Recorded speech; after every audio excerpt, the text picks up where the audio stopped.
Big boss Telugu 8 successful గా third week లోకి అడుగుపెట్టింది. 14 మందితో మొదలైన ఈ సీజన్ లో ప్రస్తుతం 12 మంది కంటెస్టెంట్స్ మిగిలారు. తొలి వారం బెజవాడ బేబక్క, రెండో వారం ఆర్జే శేఖర్ భాషాలు ఎలిమినేట్ అయ్యారు.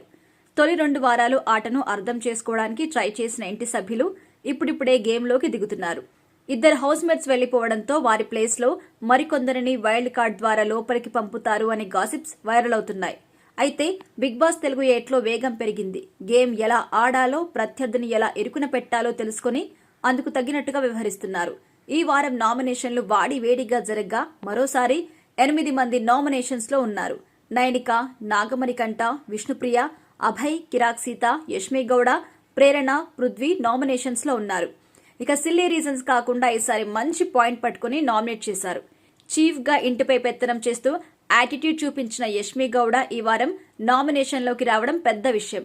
ఇక నాగమణికంఠ ఈమెను నామినేషన్లోకి తీసుకొచ్చాడు. ఈ వారం అత్యధికంగా ఓట్లు యష్మికే పడ్డాయి. మణికంఠతో పాటు సోనియా, కిరాక్ సీత సహా పలువురు కంటెస్టెంట్స్ మరో మాట లేకుండా ఈమెనే నామినేట్ చేశారు. ఈ దెబ్బతో యష్మికి మండిపోయింది. మణికంఠను నామినేట్ చేస్తూ నువ్వు నా హార్ట్ బ్రేక్ చేశావు, ఈ హౌస్ లో ఉన్నన్ని రోజులు నేను నిన్ను నామినేట్ చేస్తాను అని చెప్పింది. ఆ తర్వాత సోనియా అన్న మాటలకు యష్మి బాగా హట్ అయి ఏడ్చేసింది.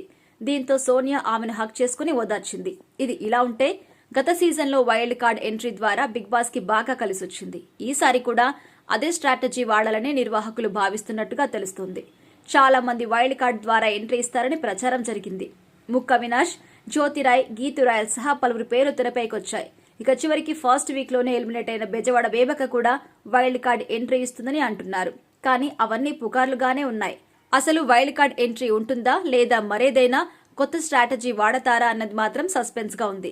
అయితే ఇదే క్రమంలో వైల్డ్ కార్డ్ లిస్టులో మరొక కొత్త పేరు తెరపైకొచ్చింది. అది ఎవరో కాదు, వైసీపీ నేత ఎమ్మెల్సీ దువ్వాడ శ్రీనివాస్ ప్రియురాలు దివ్వెల మాధురి. ఇక పతి పత్ని ఔర్వో అన్నట్టుగా సాగిన ఈ వ్యవహారం తెలుగు రాష్ట్రాల్లో కలకలం రేపింది. మాధురితో శ్రీనివాస్ రిలేషన్, వాణి గొడవ మీడియా ఎదుట పంచాయతీ తీవ్ర చర్చాన్యాంశమైంది. ఈ వివాదం కారణంగా మాధురి ఫుల్ పాపులర్ అయింది. అంతకుముందే యూట్యూబ్, ఇన్స్టాగ్రామ్ లో రీల్స్ పెట్టేవారు మాధురి. ఈ దెబ్బతో ఆవిడ పేజ్ కి ఫాలోవర్స్ కూడా బాగా పెరిగిపోయారు. పెద్దల జోక్యంతో ఈ వివాదం సద్దుమణిగినట్టుగా కనిపిస్తోంది. ఇక ఇదే క్రమంలో మాధురి బిగ్ బాస్ తెలుగు 8లోకి వైల్డ్ కార్డ్ ద్వారా ఎంట్రీ ఇవ్వబోతున్నారని సమాచారం తెలుస్తోంది. ఈ నేపథ్యంలో ఒక వార్తా సంస్థ నిర్వహించిన లైవ్ డిబేట్ లో మీకు బిగ్ బాస్ హౌస్ లోకి వెళ్లడం ఇంట్రెస్టేనా అని అడగ్గా తనకు చాలా ఇష్టమని మాధురి ఆన్సర్ చేసింది. ఆవిడ మాటలతో ఈ ఊహాగానాలకు మరింత బలం చేకూరింది. మరి మాధురి ఎంట్రీ ఎంతవరకు నిజమో తెలియాలంటే కొద్ది రోజులు వెయిట్ చేయాల్సిందే.